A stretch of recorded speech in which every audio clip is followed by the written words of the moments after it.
Hi, good morning once again. Quick one. I wanted to just quickly share you this Christian as an entrepreneur.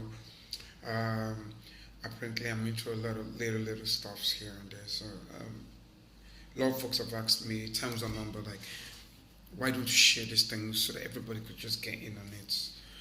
And I've actually said it's just about being reaching your full potential as a Christian. It's not about denomination. It's not about I'm going to a fountain of life or a Death Star. No. That's not to do with that. I've seen a lot of people just sit down on the reserve, and it's also not about reading all those books. I read a lot of books, but it's not all about just reading those books. It goes beyond all that. Um, it's about taking a step in the right direction. And one of the steps is very simple. Uh, I'll share maybe two, three testimonies if I can. Um, if I can't, then maybe I'll skip it to the next video. Um, I have I have this big bros, um, Pastor Kende Akisaya. Normally I shouldn't call his name, but I guess I have to call his name.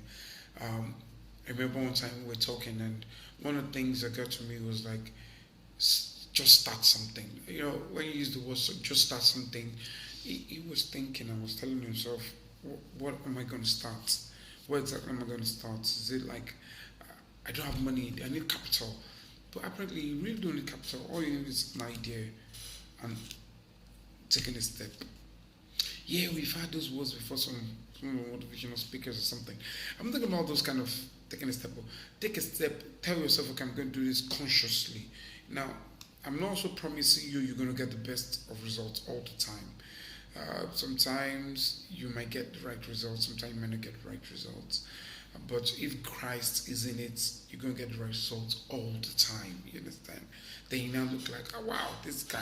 That's what actually is called faith. Faith is not all about hoping, you know. That's why when in the book of Hebrew, chapter 11, was describing faith, it talks about something you've hoped for. I mean, you stopped hoping, now you're not doing. Stop hoping, start doing. That's actually what it means.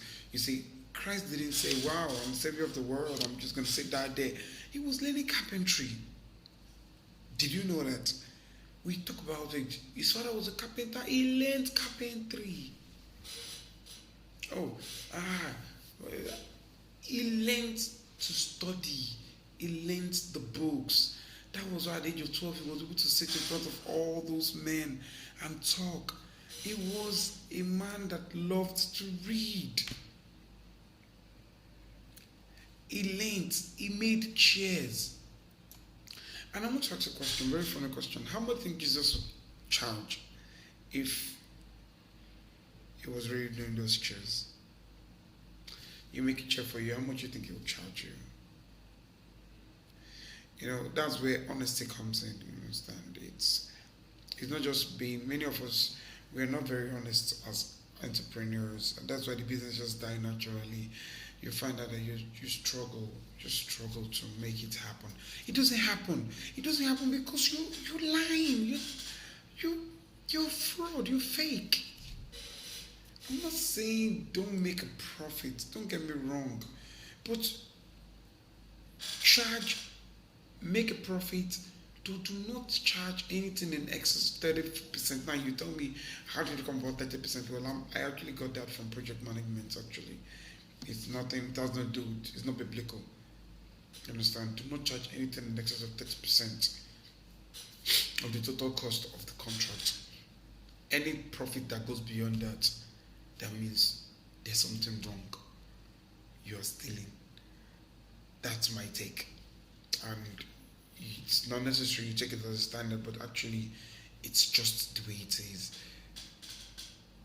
Charge. Don't overcharge. Don't say I'm doing the business. The cost of doing the business is 50,000, and I'm charging people 600,000, 300,000. It's outrageous. It's just outrageous. You're not making the profits. You understand? You know, if Jesus, no, Jesus himself worked hard as an entrepreneur. He was diligent, he was trustworthy, he was honest, skilled, and also a financial number cruncher. You understand? He he never he never overcharged his customers. He never overcharged his customers. I never cut corners also in his carpentry. He didn't use the wrong woods. So let me just make it. Let me just make this job as fast as possible. You understand? Yeah, you say he never made a big name in carpentry also, but also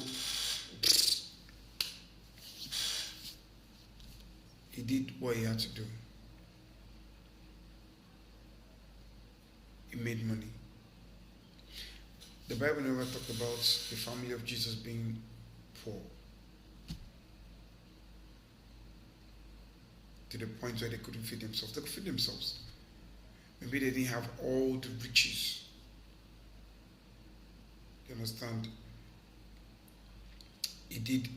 They did what they just had to do because the family was known to be carpenters. And he came in and he worked as a carpenter. Now, one of the things I want you to learn from this is very simple. Uh, First, do what you need to do today until God opens another door for you tomorrow. You understand? Don't just sit and say, wow, I've tried to become an entrepreneur, it's not working. Do something. Do what you have to do today. Just do something. If you like literature, write. You like football, play it. You like volleyball, whatever you like. To be honest and hardworking in your labor, even if you haven't reached or you haven't achieved the riches yet. Three, be the best carpenter in your locality, as in wherever you are today, whatever you're doing today, try and be the best. You understand? Rather than just dreaming about making uh, making all the millions, meeting the Mike Adenoga, the Dangote. Those guys didn't start one day, and you don't even know the source of their wealth. And I don't even care to find out. It's not my headache. Why should I bother myself? And for you, do your work diligently without complaining, stop nagging, without thinking, I was made to do more than this, you're not paying me as much as you ought to. No, I once got a little deal, side deal, and it wasn't paying me that much, but I still went ahead. I did it. After I finished, the guy asked for more and more and more, and I was doing it, doing it. I know the guy that was by my side was just saying, "Guy, why are you giving him so much?" And I told him, I said, "Look, my work needs to speak for me, and if this is the guy that's going to advertise me, it's free publicity I'm working for. So I'm telling you to do a free publicity, work for free publicity, do more, don't do less than you can, do more, surpass expectations if you must at the request of your your clients. Surpass expectation. If you okay, maybe surpass might not really cut it because just meet his expectation. You understand? Meet his expectation. Don't surpass. Knock that surpass out. Meet his expectation. Because when you meet his expectation, it goes a long way to tell the people who you really are and what you do.